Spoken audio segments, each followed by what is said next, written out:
Su carrera académica es una carrera, yo creo que muy particular, porque él estudió física. Entonces, aunque lo niegue ahora, él estudió física. Inició en la Facultad de Ciencias estudiando física y después se convirtió a la ingeniería. Y esta conversión a la ingeniería la hizo de una manera, yo creo que espectacular. Por la puerta grande, él obtuvo la maestría en ingeniería en Stanford y de entonces a la fecha pues ha sido uno de los promotores de esta relación entre las universidades y las empresas, y además es un entusiasta de la educación. Él ha dirigido una serie de proyectos educativos entre México y Estados Unidos, pero además también lo ha hecho a nivel mundial.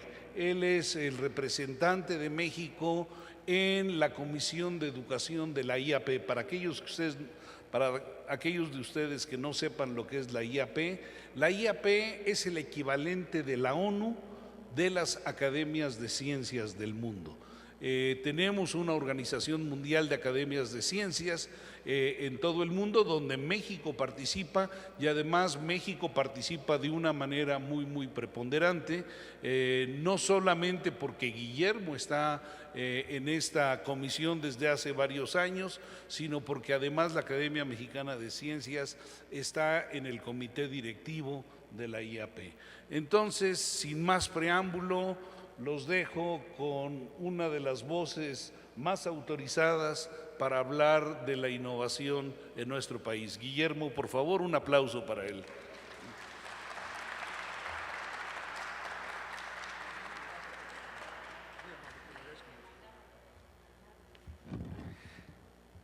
Pues yo quisiera agradecerles muchísimo a los organizadores de este evento. Creo que realmente es un evento formidable que abre muchas oportunidades para reflexionar, para tratar de ver hacia dónde podemos ir y para integrarnos, ¿no? Para sumar esfuerzos. Yo creo que ese es uno de los temas centrales de todo esto, ¿no? Antes de empezar mi reflexión ya directamente sobre el tema, yo quisiera pues aprovechar esta oportunidad pues para destacar la figura de don Antonio López de Silanes, que falleció el día de ayer. Don Antonio fue un empresario sumamente destacado, además fue un hombre que siempre estuvo trabajando muy duro por la ciencia, por la investigación, por la innovación. Él fue de los que realmente organizaron la FunSalud, la Fundación Mexicana para la Salud, uno de los, yo diría, de los principales motores de la investigación en salud enfocada a la realidad nacional. Y en los últimos años, pues fue realmente un hombre de una gran visión, creando una fundación empresarial para la innovación, que estoy seguro va a tener un desempeño muy importante y va a ser un instrumento muy valioso para impulsar la innovación en México. Yo sí creo que personajes como Antonio, que muchos de ustedes lo conocieron también, un hombre muy jovial, muy dinámico, muy comprometido con México y con sus ideas, pues es alguien que tenemos que recordar siempre como el tipo de mexicanos que queremos que pues realmente sigan apareciendo y sigan teniendo un desempeño importante en nuestro país, ¿no? Por favor.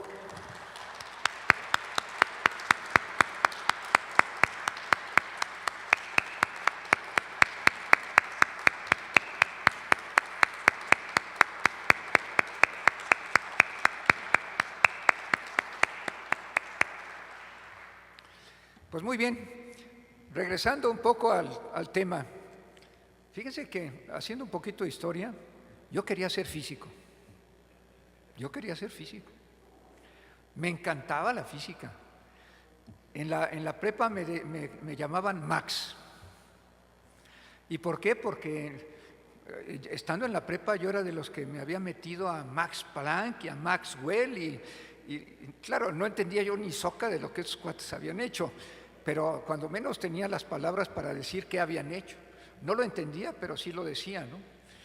Total, me encantaba la física, pero de repente me empecé a encontrar con las plantas generadoras. En esa época era una cosa maravillosa cuando se empezaban a construir las grandes plantas, Infiernillo, Valle de México. Parecían como que México estaba en una transformación formidable, de que la electricidad iba a ser realmente uno de los principales motores del país. Total, me convencí, me metí a ingeniería, pero nunca olvidé la física. Entonces, afortunadamente, la Facultad de Ingeniería y la Facultad de Física, la Facultad de Ciencias estaban pegaditas, entonces tenía yo chance de ir y regresar. Total, empecé como oyente en física, fíjate, pero al ratito pues ya me encantó y me encontré a maestros como Barajas, como Oyarzábal, gentes maravillosas en la Facultad de Ciencias, y no me quedó otra más que meterme a fondo a ciencias. Entonces terminé las dos. Pero lo interesante fue que poco después, pues obviamente había que trabajar, ¿no? Entonces empecé como instrumentista en la Comisión Federal de Electricidad. Pero fíjense, instrumentista en una época en la que los sistemas de instrumentación y control eran a base de aire comprimido, era lo que manejaba las señales. Empezaban a entrar algunos equipos electrónicos. Total, al cabo de poco tiempo ya estaba yo haciendo investigación en el campo geotérmico de Cerro Prieto. Me tocó ser de los primeros en empezar a desarrollar modelos para entender qué estaba pasando en el campo. Me pude ir a Nueva Zelanda y me traje un montonal de información de qué cosa era, cómo trabajar el campo geotérmico, los separadores, los sistemas de las líneas de transmisión, empezar a analizar las especificaciones de las turbinas, toda aquella cosa, una cosa preciosa, ¿no? Maravillosa. Total que al ratito, pues me llama don Fernando Iriart, que para mí fue siempre un hombre maravilloso. Seguramente algunos de ustedes lo conocieron o oyeron hablar de él. Fue director del Instituto de Ingeniería, fue subdirector de la Comisión Federal de Electricidad, luego fue director, secretario de Energía, un mexicano increíble, ¿no? De ese tipo de gentes que de veras valen muchísimo. Y me dice, oiga, quiero que se vaya a Canadá porque nos invitan a ver cómo se trabaja en el diseño de reactores nucleares. Vale, pues sonaba interesante. Total, ahí me voy a ver cómo se trabajaba y de hecho a participar en el diseño de un reactor nuclear con la Canadian General Electric. Y fue impresionante porque era la primera vez que yo empecé a ver, oye, se pueden hacer simulaciones. Había las computadoras, pues unas como la Burroughs, ¿no? Que llegaba uno con sus cajotas de tarjetas y los programas y todo eso, pero ya empezaba uno a hacer todas esas cosas. Entonces, de repente, como que dice uno, oye, la ingeniería tiene mucho de ciencia, tiene mucho de simulación, tiene mucho de matemáticas, es importantísima la base científica para tener una ingeniería sólida, ¿no? Pues, la verdad, a partir de ahí, pues ya empecé a meterme un poco más en qué significaba la ciencia, la tecnología, pero en función de lo que se puede hacer para hacer buenos reactores nucleares, buenas plantas termoeléctricas, buenos sistemas de transmisión. Total, al rato llegué a México y que me invitan Pedro, bueno, de hecho fue el doctor González Casanova y Roger Díaz de Cosío. Muy visionarios estos hombres, increíbles.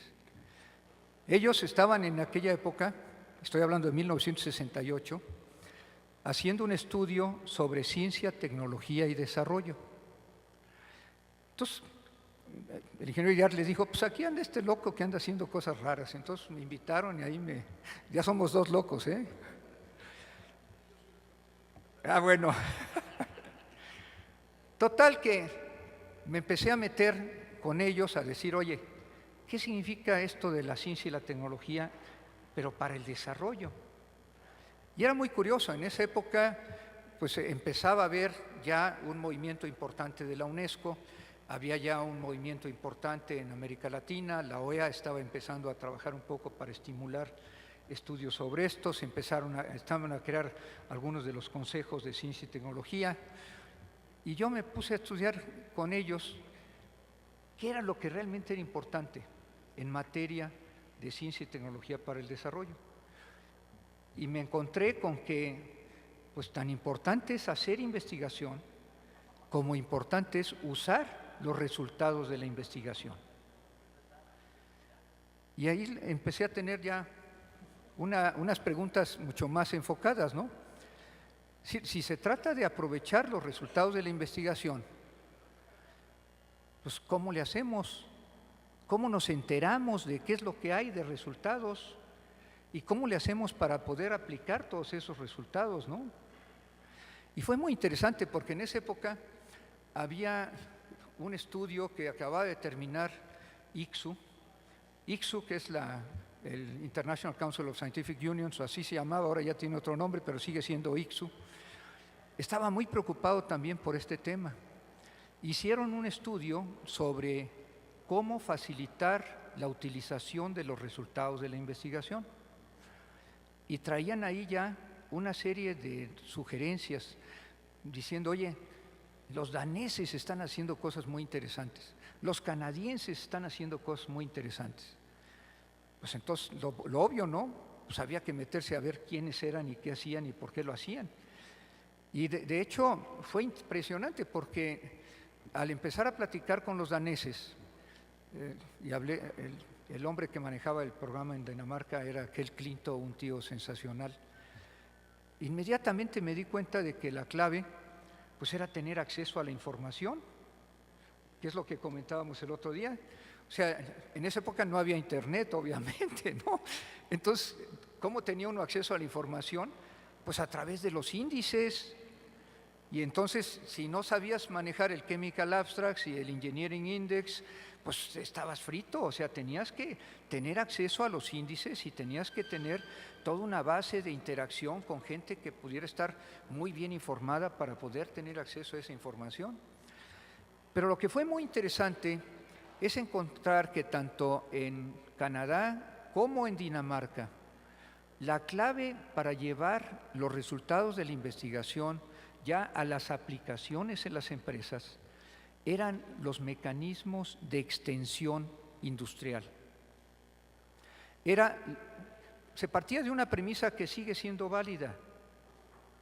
Los empresarios están tan ocupados cubriendo su nómina, tratando de cobrar, tratando de vender, que no tienen tiempo ni tienen los mecanismos para estar enterados de qué es lo relevante para su desarrollo. ¿Qué necesitamos?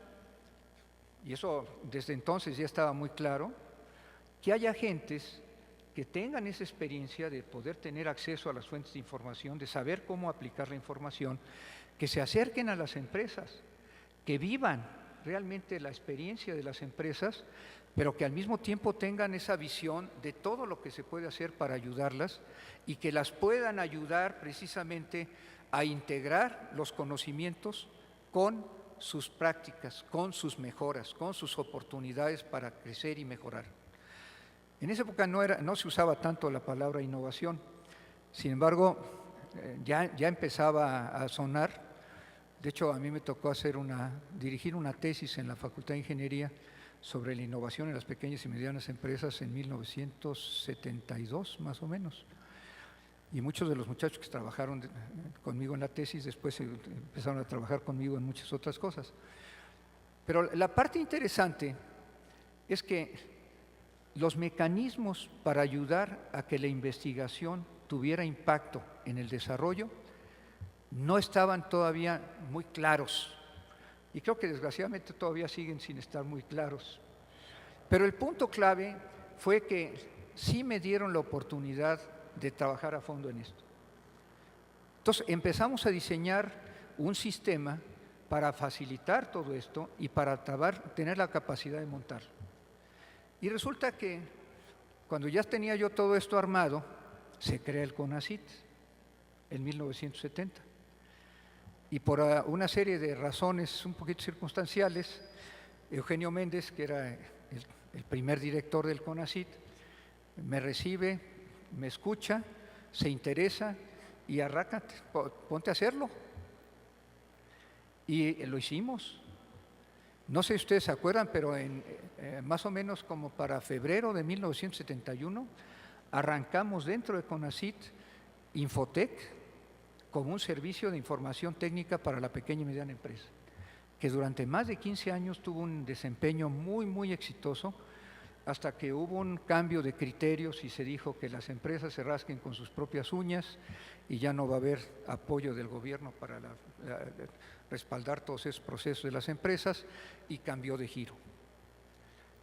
Pero la verdad es que era un instrumento valioso, importante. Y lo saco a colación porque dentro de unos minutos quisiera platicar más sobre eso, pero ya en el contexto de la plática que les voy a comentar. Ahora, el otro tema que me parece fundamental, ya les comenté un poquito de cómo acelerar el desarrollo de la innovación en las pequeñas y medianas empresas, que creo que es un tema importantísimo para México en este momento. El otro tema, ¿cómo logramos impulsar el desarrollo en México aprovechando la enorme base de manufactura que tiene nuestro país? Yo después fui director del Instituto de Investigaciones Eléctricas y trabajé mucho con las empresas precisamente para ayudarlas a desarrollar capacidad de ingeniería y diseño en México, en transformadores, generadores, en sistemas de comunicaciones, en todo lo que era la parte de simuladores, cantidad de temas importantes, digamos, para el sector eléctrico, pero viendo el desarrollo de la tecnología en México para que las empresas tuvieran más posibilidades, obviamente de aprovechar el mercado nacional, pero también para poder salir al exterior, a vender en todo el mundo, ¿no? La clave de todo eso es que las empresas tengan capacidad de diseño, capacidad de ingeniería, capacidad de investigación. Esa capacidad de las empresas es la que les permite crecer más rápido como empresas, pero al mismo tiempo preparar especialistas que después generan empresas exitosas. Lo más importante para generar una empresa exitosa es tener experiencia en los mercados, en las tecnologías, en los procesos que se requieren en la empresa que estás creando. Si tú te lanzas a generar una empresa en función simplemente de que pues eres muy valiente y platicaste con mucha gente y se te ocurrió que había que hacer, pues no sé, un sistema especial para calentar las pizzas, pues te va a costar mucho trabajo realmente validarlo y armarlo y funcionar. En cambio, si partes de que ya conoces el mercado, ya conoces quiénes compran, ya conoces qué quieren, ya conoces las especificaciones, ya tienes bases para saber cómo se puede trabajar en los procesos de producción, porque ya tuviste la experiencia, es mucho más fácil generar empresas. Y por eso es que la mayor parte de las empresas exitosas se derivan de otras empresas. Lo que dijo ayer el distinguido colega de la Universidad de Arizona, de que pues hay que ver los Googles y los Apples, desde luego hay que verlo, pero tampoco es algo que se pueda hacer con tanta facilidad en un país como México. En un país como México es mucho más razonable, creo yo, partir de decir, oye, vamos a formar empresas derivadas de las experiencias y las capacidades que ya tenemos. Y hay un campo enorme para hacerlo. Y esto lo quiero sacar a colación también un poquito más adelante ya en la presentación, porque si aprovechamos esa enorme base de manufactura que ya tenemos en nuestro país, no sé si ustedes lo saben, bueno, ahorita lo voy a comentar brevemente, pero tenemos miles, yo creo que son más de 4,000, cerca de 5,000 empresas en México que son de las más dinámicas, de las más innovadoras del mundo, que obviamente están en México principalmente haciendo manufactura, pero que cada vez más están haciendo ingeniería, diseño, y que son una fuente formidable de oportunidades para formar gente y para generar nuevas empresas. Déjenme ahora sí entrar directamente ya a la presentación. ¿Podríamos pasar la primera? Creo que no tengo el control aquí, ¿verdad? Ahí está. Bueno, voy a entrar primero a una síntesis de lo que les quiero decir. Primero, podemos acelerar el desarrollo para que llegue a la gran mayoría de los mexicanos. ¿Qué está pasando? Tenemos pocos mexicanos que más o menos la llevamos y muchísimos mexicanos que están muy fregados. Eso tiene que ser una preocupación mayor para todos. Hay que aprovechar lo que ya hemos hecho y usarlo como palanca para avanzar más rápido. Lo comentaba hace un momento en relación a todo lo que ya hay, cómo le sacamos el mayor provecho. En esencia, hay que educar y hay que innovar, y en ese orden, porque la base de la innovación es la educación. Después, ya tenemos modelos que funcionan, hay que generalizarlos. Ayer nos platicaban los amigos de Concamín lo que aquí ya hicieron ahora en Guadalajara, se puede mejorar, ayer lo comentábamos, pero es un modelo que se puede generalizar con las mejoras, las adaptaciones que se quieran, pero ya hay una base, qué bueno, hay que hacerlo. Se necesitan consensos y políticas públicas. Yo creo que aquí las dos palabras son clave, ¿no? A mí me decía el licenciado Rivapalacio, gobernador de Morelos hace muchos años, me lo llevé a Uppsala para que viera cómo funcionaban allá los parques tecnológicos relacionados con biotecnología, porque andábamos armando el Parque Tecnológico de Morelos allá por 1980 más o menos. Y lo que me decía, mire ingeniero, esta es una excelente idea, pero si usted quiere que esto se haga, tiene que lograr que mucha gente me lo diga, tiene que haber un consenso. O sea, no es solamente la decisión ilustrada de un gran político, ¿no? Tiene que haber un consenso para que realmente las cosas tengan raíces y se puedan instrumentar de una forma adecuada.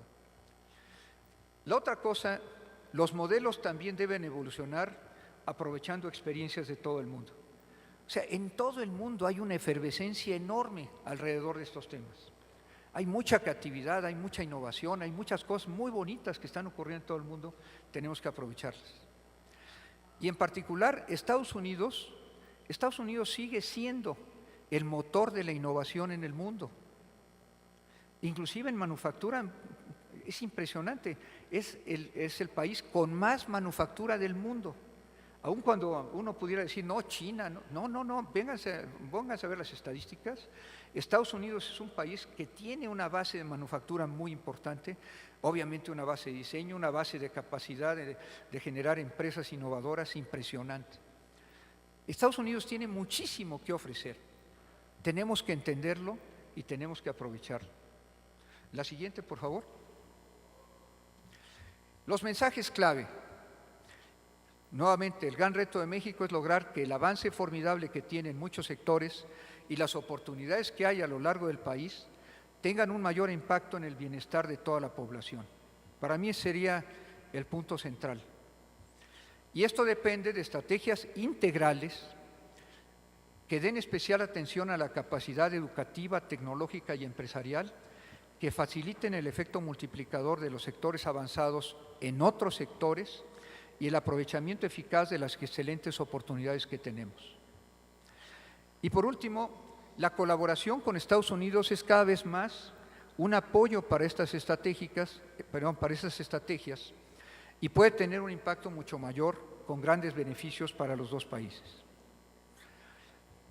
En la parte central, yo creo que uno de nuestros grandes retos es nuevamente hacer que converjan muchas iniciativas que están dispersas. Nosotros vemos con muy buenas intenciones la Secretaría de Economía, el CONACYT, pero también la Secretaría de Hacienda, la Secretaría del Trabajo, en los gobiernos de los estatales también, una gran dispersión.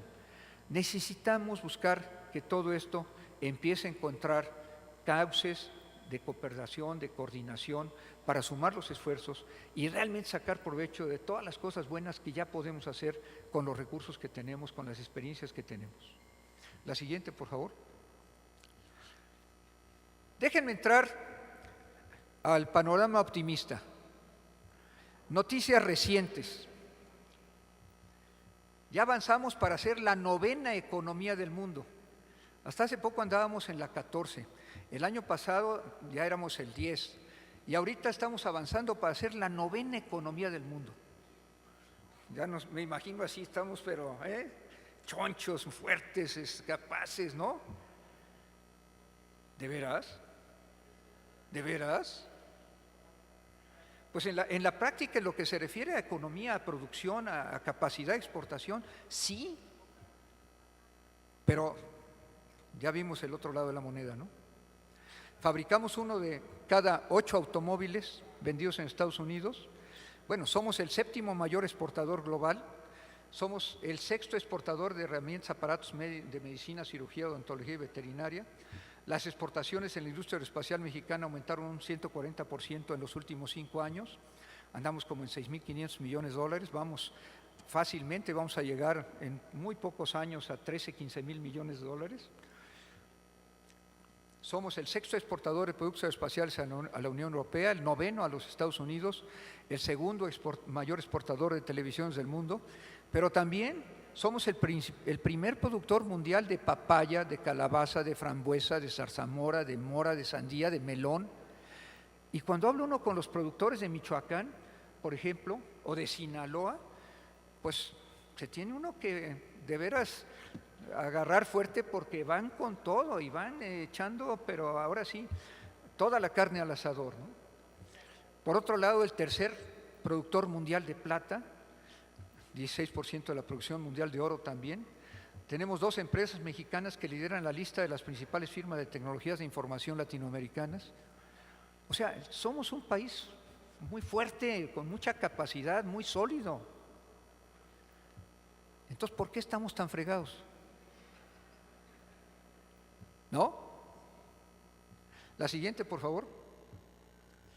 Entonces, yo sí quisiera nuevamente regresar, como les decía, a 2 temas. Manufactura. ¿Por qué? Porque, les digo, de veras es impresionante lo que somos como país manufacturero. ¿Cómo le sacamos el mayor provecho a ese potencial que ya tenemos? Y segundo, innovación en las pymes. ¿Por qué? Porque si queremos llegar a las bases de la población, necesitamos trabajar principalmente con las pymes. El detonador del trabajo, del empleo, del bien pagado, de las oportunidades de desarrollo a nivel global en el país son y van a seguir siendo las pymes. Si queremos que esto tenga un efecto multiplicador importante en la población. Y pymes que no se limitan a las empresas de manufactura, ahí está tecnologías de información, ahí está el sector agropecuario, etcétera, ¿no? Pero las estrategias de apoyo son semejantes. La visión de qué hay que hacer es semejante. Al final de cuentas, el elemento clave es el empresario, es la persona, el ser humano que está atrás de todos estos esfuerzos en cada una de las pymes. La siguiente, por favor. En manufactura, decíamos que, la anterior, por favor, somos muy competitivos, pero lo más importante, estamos siendo cada vez más innovadores en la manufactura. Si ustedes ven, por ejemplo, Skyworks, Mexicali, 9 millones de componentes al día para dispositivos móviles, baja los costos 10% cada año, gracias a la innovación en procesos de manufactura. Tienen 600 ingenieros Skyworks en Mexicali. Tiene alianzas con la Universidad Autónoma de California, con el CETIS, que le han dado un potencial formidable de tener gentes que realmente le están ayudando a mejorar en forma continua y sistemática. ¿Y qué está pasando? Que ya empiezan a surgir empresas derivadas de lo que está haciendo ahí. Por ejemplo, una empresa se formó basada en un desarrollo de un adhesivo que sustituyó a un adhesivo japonés con muchísimas ventajas, como parte de un proceso de investigación y desarrollo que es ya continuo, sistemático dentro de esa empresa. Eso es lo que tenemos que multiplicar. Ahora, México se ha beneficiado de su posición geográfica y ha logrado desarrollar una base educativa y tecnológica para sustentar las actividades manufactureras. Pero eso está abriendo la puerta, como mencionaba ahorita, a que se haga diseño, a que se haga software, ingeniería, inclusive investigación y desarrollo. Y tenemos una base muy fuerte también para apoyar la manufactura. Formamos más de 100,000 ingenieros al año. Y otra cosa que poca gente sabe, pero ya tenemos cientos de ingenieros mexicanos que son responsables de las operaciones globales de muchas empresas transnacionales. Si ustedes hablan, por ejemplo, con Alejandro Bustamante de Plantronics, es un cuate que empezó en el piso, en el mero piso, moviendo directamente las máquinas. Ahora es el vicepresidente mundial de operaciones de Plantronics. Si ustedes ven este aparatito aquí, es una maravilla, ojalá y lo puedan utilizar. Este es de Plantronics. Todo el desarrollo tecnológico para esto está hecho en Mexicali. ¿Perdón? Este es un Bluetooth, es un auricular de Bluetooth y es una maravilla. Pero todo el desarrollo, toda la ingeniería está hecha en Mexicali. Tienen sus laboratorios, tienen sus especialistas, tienen la gente clave para poder hacer todo esto. Y Alejandro Bustamante lo está insistiendo, le costó un trabajo, no fue inmediato, pero gracias a que tuvo la capacidad de mostrar que tenía gente preparada, lo pudieron hacer. Ahora, si ustedes hablan con Jorge Vázquez de Continental en Guadalajara, pues, ¿por qué tienen ya más de 600 ingenieros haciendo software embebido?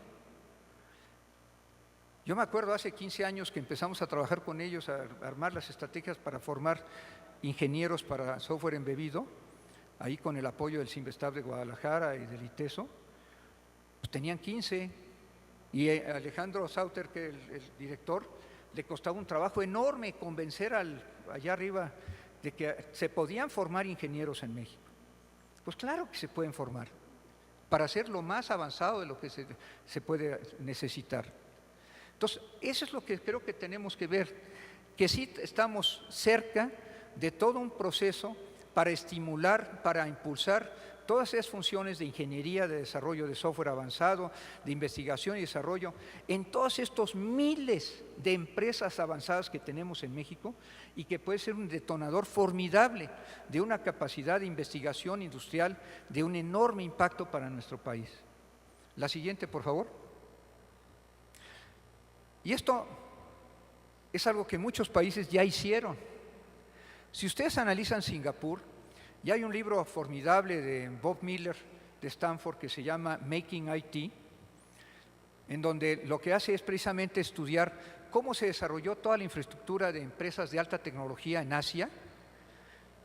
La receta es muy simple: atrae inversión que tenga un alto contenido tecnológico, estimula la investigación y el desarrollo, prepara a las gentes y a partir de ahí empieza a generar spin-offs avanzadas derivadas de la experiencia y de la capacidad que esta gente ya tuvo.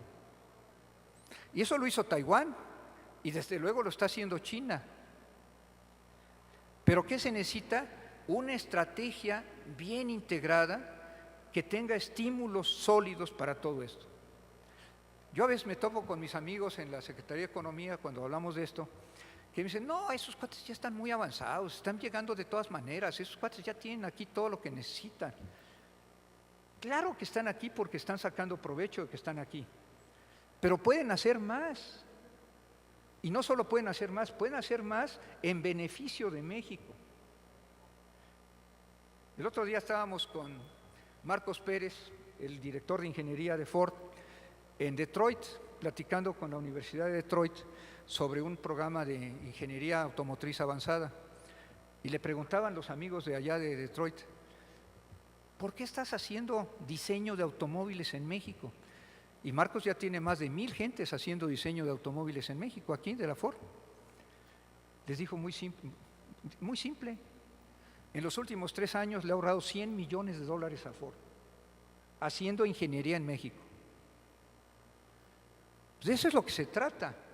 O sea, buscar la forma de que las empresas se den cuenta de estas oportunidades, tengan los elementos adecuados, pero que haya estrategias integrales para que todo esto se estimule en una forma consistente, combinando desde luego lo que necesita la empresa directamente con lo que se requiere en las instituciones que pueden apoyarlas, ¿no?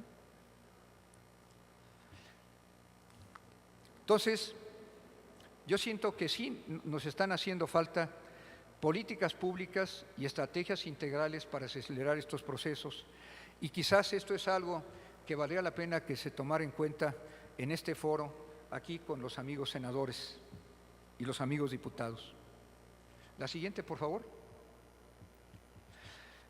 Ahora, hay que tomar en cuenta que toda esta enorme infraestructura tan formidable que tenemos para manufactura en México no está permanentemente aquí. El mundo está evolucionando muy rápido.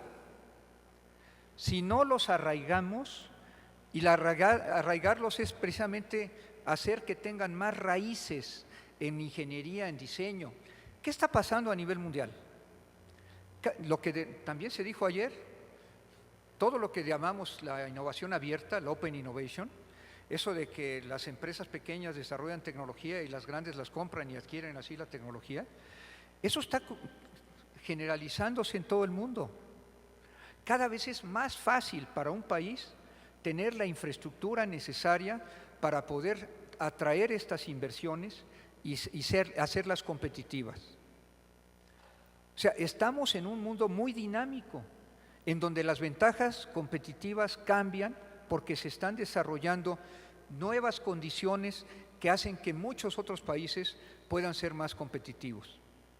Yo estaba el otro día en Costa Rica y estaba platicando con el exsecretario de Tecnología y precisamente veíamos parte de sus estrategias, dispositivos médicos, y ya le están entrando con fuerza. Y cuando, obvio, es que en Tijuana hay 60,000 gentes trabajando en fabricación de dispositivos médicos, y eso es lo que tenemos en Tijuana. Pero la amenaza de que Costa Rica y después seguramente Colombia y Perú se lancen a fondo a todo esto, pues esa está latente. ¿Por qué? Porque las condiciones están siendo cada vez más fáciles de desarrollar y la gente está cada vez mejor preparada para hacerlo. Entonces, todo esto que decimos ahorita, que son grandes ventajas y oportunidades de México, están en riesgo. Necesitamos afianzar esas ventajas.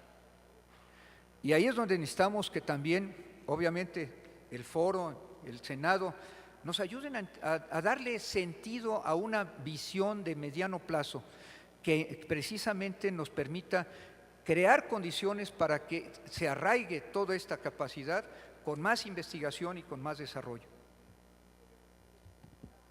La siguiente, por favor.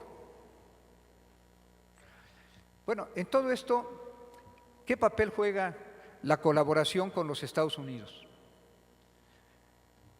Nosotros en la Fundación hemos venido trabajando ya desde hace 2 años en un tema que creo que puede ser muy interesante también en relación a la problemática que estábamos exponiendo hace un minuto. Buscar que las empresas de manufactura tengan un apoyo adecuado para mejorar en forma continua su productividad. ¿Qué está pasando en los sistemas de manufactura? Cada vez hay más robots. Y eso es impresionante. Skyworks, que les mencionaba, esos 9 millones de componentes los fabrican con más de 3,000 robots, 3,000 robots operados por 2,500 gentes, ¿no? Los robots están para quedarse y están para meterse en todas partes. Entonces, el punto importante es cómo trabajamos en ese entorno. ¿Qué necesitamos? Pues darnos cuenta que los robots están basados en sensores, en actuadores, en procesos de información, obviamente cada vez más en manejo de grandes volúmenes de datos, en combinaciones con simulaciones, todo lo que son estrategias digitales que están apoyando los procesos de manufactura. La manufactura es cada vez más digital.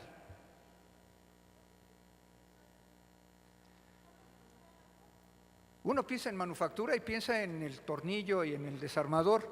No, piensa en manufactura y piensa en software, piensa en sensores, piensa en adquisición de datos, piensa en las simulaciones. Eso es manufactura. Necesitamos generar toda una base educativa de investigación que refuerce todo esto. Hacia eso estamos enfocando esta iniciativa, que es una iniciativa de manufactura inteligente, que está basada precisamente en todo esto que son las nuevas condiciones de la manufactura y los nuevos retos que tiene México para mantener amarrada esa manufactura a base de mejorar la productividad con tecnologías de información. Es lo que veíamos con Koji Seguchi de Alps allá en Reynosa. Alps tiene una planta en Reynosa que fabrica $1,000 millones al año de productos electrónicos para la industria automotriz. Pero platicando con Koji Seguchi, el vicepresidente de operaciones para América del Norte, tenemos que mejorar la capacidad de nuestras gentes. Tenemos que estar mucho más alineados con lo nuevo que estamos desarrollando en Japón. Y no queremos estar dependiendo de Japón para que vengan a arreglar todos los detalles de lo que está en nuestros procesos automatizados de manufactura. Necesitamos más capacidad local en México para poder apoyar y para poder facilitar la innovación en todos esos procesos de manufactura. Si me permites todavía la anterior, aquí hay dos cosas que creo que quisiera yo destacar también. Una es, necesitamos entender los Estados Unidos y aprovecharlos. Para Estados Unidos, todo esto que estoy mencionando ahorita ya se convirtió en política pública. En México no lo es. Si ustedes analizan el plan de manufactura de los Estados Unidos que lanzó el presidente Obama, tiene como una de sus principales componentes la generación de una red de nuevos institutos de innovación para la manufactura. Una red que obviamente no es nada que se les haya ocurrido así por generación espontánea. Es muy parecido a lo que es la plataforma Catapult del Reino Unido y a lo que es todos los avances que tiene el sistema Fraunhofer de Alemania, ¿no? Con algunas variantes de lo que está haciendo el sistema Carnot en Francia, ¿no? O sea, todo el mundo está lanzando estrategias nacionales integrales para impulsar la manufactura en una forma inteligente. En México no lo estamos haciendo. En México necesitamos que esto se convierta en una realidad, no solo en términos de lo que está pasando en las empresas y en las universidades, sino en las estrategias y las políticas del sector público, porque aquí hay una oportunidad formidable para integrar todo esto. Por cierto, esta iniciativa se deriva del MUSEIC, que es una de las nuevas estrategias de cooperación México-Estados Unidos, el Consejo México-Estados Unidos para la Innovación y el Emprendedurismo, en donde ha habido un gran apoyo de la Secretaría de Economía a través del INADEM, y en el caso de Estados Unidos están participando muy activamente el Departamento de Estado y el Departamento de Comercio. La siguiente, por favor. Bueno, esta iniciativa ya se lanzó, se organizó un evento muy importante en San Diego, tuvimos muchas reuniones con gentes importantes de la frontera y ya ahorita, la siguiente por favor, la principal línea de acción en esta iniciativa es armar un instituto binacional para la manufactura inteligente. Y ya estamos trabajando con el apoyo de congresistas de Estados Unidos, con el respaldo del licenciado Guajardo, el secretario de Economía, en montar este Instituto Binacional de Manufactura Inteligente como parte precisamente de una estrategia para darle un sentido a la acción coordinada de los mejores programas de Estados Unidos con los mejores programas de México, pero en función de lo que realmente es darle apoyo a la manufactura inteligente en la frontera, ¿no? La siguiente, por favor. La innovación en las pymes. Comentaba yo que existen ya muchas experiencias muy interesantes sobre esto y que obviamente conviene aprovecharlas porque es un tema de enorme importancia para México. La siguiente, por favor. Aquí estoy nada más haciendo un comentario sobre el estudio de McKinsey, que seguramente muchos de ustedes ya vieron. Dicen, México trabaja a 2 velocidades. Tenemos todas estas empresas como las de manufactura que yo les mencionaba, en donde obviamente hay muchas mexicanas, como Metalsa, Nemax, Vitro. De veras, tenemos empresas mexicanas destacadísimas en todo esto, que son modernas, que son eficientes, que mejoran continuamente su productividad. Ellos hablan de un crecimiento promedio de 5.8%. Pero por otro lado, ¿qué pasa en la productividad de las pymes? Ha venido bajando en más de 6% al año desde 1990. Esas son cifras sólidas, duras. No tenemos las estrategias adecuadas para apoyar a las pymes. Necesitamos mejorar nuestras estrategias.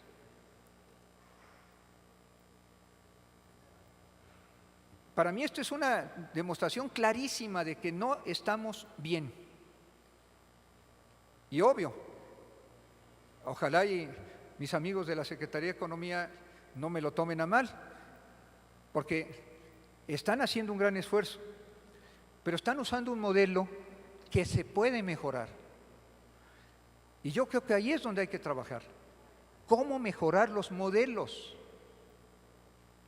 ¿Cómo logramos que estos indicadores cambien? Porque si tenemos muchos programas, pero los indicadores siguen bajando, algo estamos teniendo que mejorar, ¿no? La siguiente, por favor. Como les decía, yo he tenido la suerte de estar desde hace ya muchos años metidos en todo este tema de la innovación en las pymes. Y creo que hay varias cosas que es muy importante entender. Una pyme necesita servicios técnicos, necesita capacitación, necesita pruebas, necesita certificaciones, apoyo para patentes, necesita apoyo para su desarrollo empresarial. Esto es importantísimo. Por ejemplo, nosotros en la Fundación tenemos dos programas que están enfocados a la innovación en las pymes. Uno es TecPyme, donde trabajamos directamente con las empresas aquí en México, y otro es TecVA, donde las llevamos a la aceleración internacional a través de una red de aceleradoras que tenemos en Estados Unidos y Canadá. Uno de los temas centrales que hemos encontrado para realmente ayudar a que las pymes mejoren es trabajar con la visión, con la cultura, con la, yo diría, la actitud del empresario. Desde ahí hay que empezar. Hay muchísimos casos donde ya tienes empresarios con todo, que se meten rápido y que van adelante a gran velocidad. Pero en la gran mayoría de los casos, los empresarios, después de que trabajan con nosotros, dicen, mira, lo primero que te agradezco es que me cambiaste la visión de lo que yo puedo hacer. Desde ahí hay que empezar. Tenemos, por ejemplo, un programa de apoyo al desarrollo de nuevas empresas en el sector agroindustrial, en donde hemos trabajado ya ahorita con unos 4,000 pequeños empresarios del sector agroindustrial. Uno de los elementos clave ahí ha sido cambiar la visión de los empresarios para que dejen de sentirse productores y se sientan empresarios. Y hay una diferencia enorme entre un productor y un empresario. No estoy descubriendo la rueda, hay mucha gente que lo está viendo en México y muchos que lo están haciendo, pero nos están faltando estrategias y políticas para darle fuerza, darle realmente una capacidad mucho mayor a todos los programas que están enfocados en esta dirección. Ahora, algo que hemos encontrado que ha tenido un éxito enorme en los Estados Unidos y que es un modelo que no es difícil de aplicar en México. Ligar el apoyo en servicios técnicos, en apoyo al desarrollo empresarial, con todo este enfoque que estaba yo mencionando, en todo lo que es el apoyo para descubrir y entender los mercados, que es algo que hacemos en la Fundación en forma sistemática con todas las empresas que apoyamos, aprovechando las redes de expertos que tenemos. Por ejemplo, tenemos una red de expertos en el sector aeroespacial en Montreal, que ha sido excelente para apoyar a muchas empresas mexicanas a desarrollarse. Una de ellas, por ejemplo, Soisa, hacía pantalones de mezclilla, ahora hace interiores para aviones y está teniendo un éxito formidable. Pero una de las componentes básicas es entender los mercados y entender quiénes compran y entender cómo acercarse a ellos. Esos son los elementos importantísimos que necesitamos manejar. Ahora, lo que les decía, si combinamos todos estos apoyos con un proceso de extensión industrial, con ese proceso de no esperar a que venga el empresario, salir a buscarlos, salir a encontrar cuáles son los que tienen más potencial, entenderlos y allegarles todos los elementos de apoyo, que no es ningún descubrimiento del otro mundo, es lo que ha hecho durante años el Industrial Research Assistance Program de Canadá, es lo que hace el Technical Advisory Services del Reino Unido, el Manufacturing Extension Partnership de Estados Unidos, pero en México no lo hacemos. Necesitamos combinar servicios de extensión industrial con servicios de apoyo técnico integrado a las empresas a través de mecanismos que sean fácilmente accesibles para las empresas. Y no como comentábamos ayer con algunos de mis colegas empresarios, que decían, no, pues mira, nada más llegar a la oficina del señor que me va a atender ya es un problema. Cuando llego allá, que no, que espéreme tantito porque tiene que dejar esto, ya es otro problema. O sea, necesitamos tener actitudes de servicio, de apoyo, de compromiso para asegurar que todo lo que se necesite esté disponible en el momento adecuado. Y eso requiere de estrategias y de políticas adecuadas. Pero ya me extendí demasiado. Hay dos cosas más que quisiera comentarles muy brevemente. La siguiente, por favor. Esta es importantísima. Porque precisamente de las agendas estatales de innovación que se presentaron y se comentaron mucho ayer, están surgiendo muchas oportunidades para apoyar a las pymes. En las agendas se puso atención no solo a las que pueden hacer innovación, sino también a las que pueden recibir apoyo técnico. Entonces, dentro de las agendas hay muchos planteamientos que ya están, yo diría, alineados con esta idea de poder integrar centros de soluciones para las pequeñas y medianas empresas. La siguiente, por favor. Esto es lo que les acabo de comentar. La siguiente. Aquí tengo una serie de información que se las vamos a dejar, es parte de lo que presentamos en la conferencia de Ciencia y Tecnología sobre las agendas estatales. Creo que es información muy valiosa que vale la pena que todos ustedes pudieran manejar. La siguiente, por favor. La siguiente. Todavía la siguiente. La siguiente. Este es un caso especial derivado de las agendas a donde ya estamos planteando cómo manejar este enfoque de una atención integral para el desarrollo de la capacidad de las pymes, pero en función de tractoras y en función de un tema que tiene una gran trascendencia. La producción, bueno, empezando por el diseño y la producción de componentes avanzadas de plásticos automotrices en Puebla. Pero imagínense, aquí ya estamos hablando de que ya hay una tractora que tiene todos los elementos para impulsar el diseño. Estamos hablando de que hay 200 MIPYMES que están relacionadas con todo este proceso y hay mucho más que se puede hacer aquí si se logra precisamente armar este proyecto integral que ya tiene respaldo del gobierno del Estado de Puebla. La siguiente.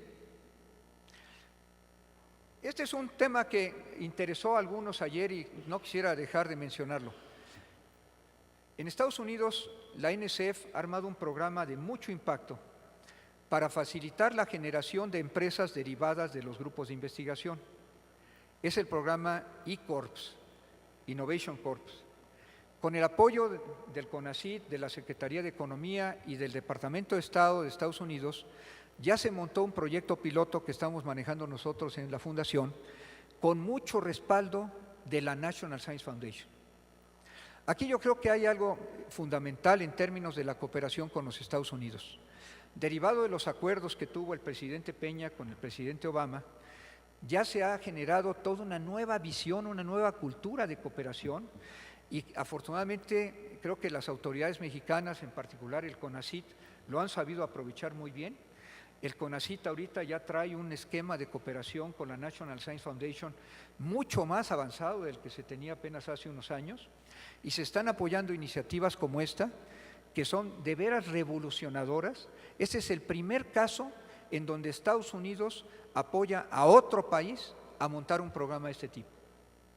Tenemos otro programa que también hemos venido impulsando desde hace varios años en la Fundación, el de los consorcios Universidad-Industria, el Industry University Cooperative Research Center de la National Science Foundation, que es un programa formidable para alinear las universidades con las necesidades de las empresas avanzadas, para formar especialistas que trabajen en innovación. Y ese programa también es la primera vez que NSF está apoyando a otro país para montarlo. Y ya está montando aquí en México con el apoyo de Luis Torreblanca y de su gente, ¿no? Entonces, realmente el clima de cooperación que hay actualmente entre México y Estados Unidos es excepcional. La doctora Frances Córdoba, la directora del NSF, es una persona que en los últimos meses ha estado 3 veces aquí en México. Es una maravilla de persona que está muy comprometida con apoyar a México y creo que afortunadamente las autoridades del CONACYT lo han sabido aprovechar y se está armando un programa verdaderamente excepcional de cooperación ahora NSF-CONACYT, que yo creo que va a tener enormes implicaciones para México. Pues muchísimas gracias y perdón que me extendí.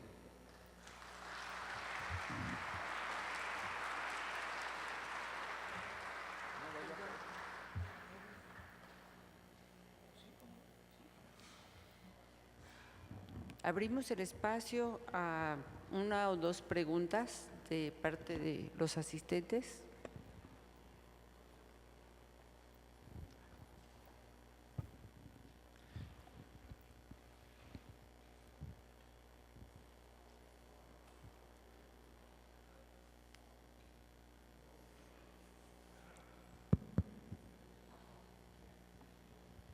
Sí, muy buenos días. Pues en primer lugar, felicitarlo y congratularnos de haber participado de esta conferencia.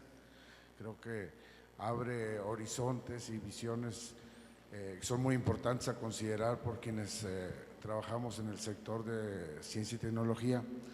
Pero hay algo que me preocupa de todo esto. En el sector industrial en México, desde el 2001 al 2014, no se creó un solo empleo formal. Se estancó la generación de empleo en el sector industrial. Incluso a julio había 20,000 empleos menos.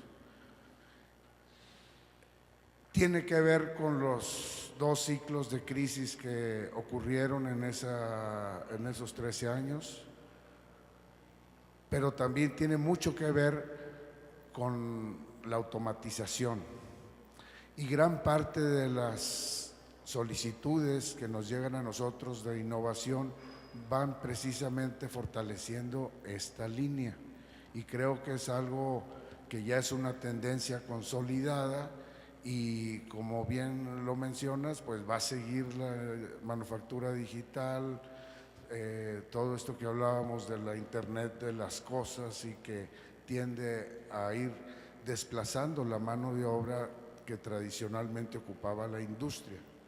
Entonces yo creo que también tenemos que observar algún tipo de alternativa para que esta generación, el bono generacional de esta magnitud de jóvenes que tenemos en la población activa, pues pueda encontrar una ocupación con ingresos y que efectivamente el conocimiento considerado como una fuerza productiva pues genere también oportunidades de bienestar.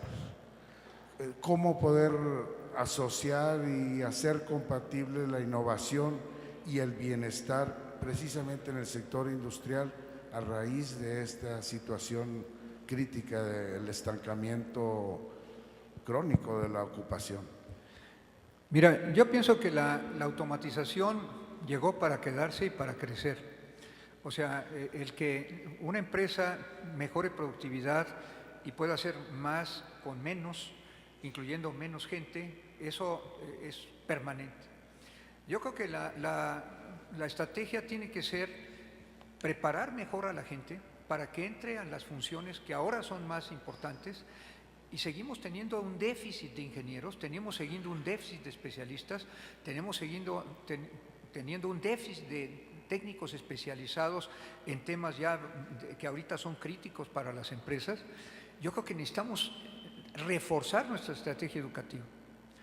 Ese es un tema que da para mucho, pero yo en esencia lo que diría es, tenemos que darle una enorme importancia a la educación, y ya no con el tema un poquito así retórico de que, pues, buena educación para todos. No, tenemos que tener una educación para el trabajo. Y el trabajo significa, y aquí sí yo quisiera destacar mucho esto, capacidad para resolver problemas, que es lo que dijo ayer Enrique Fernández. Capacidad para ser creativo, capacidad para imaginarte nuevas oportunidades y nuevas formas de abordar los problemas. O sea, necesitamos una educación como la mejor que se está manejando actualmente en el mundo para precisamente preparar a la gente para estas nuevas oportunidades y para que no quede al margen. Una persona que no tiene una educación para la innovación, para no tenerle miedo a lo nuevo, y fíjate, el miedo a lo nuevo, ¿de dónde viene? De que no tuvimos una buena educación, no recordamos lo que aprendimos supuestamente, entonces pensamos que somos unos burros. No es cierto, una buena educación te tiene que ayudar a mantenerte aprendiendo en forma continua. Ese es el tipo de información, de educación que necesitamos. Y eso es clave. Perdón. Les agradecemos mucho y les pedimos que las preguntas que queden pendientes se las puedan remitir a Guillermo a su correo. Yo estoy consciente que siempre contesta. O él va a estar aquí y puede platicar también en este momento. Y quisiéramos dar paso al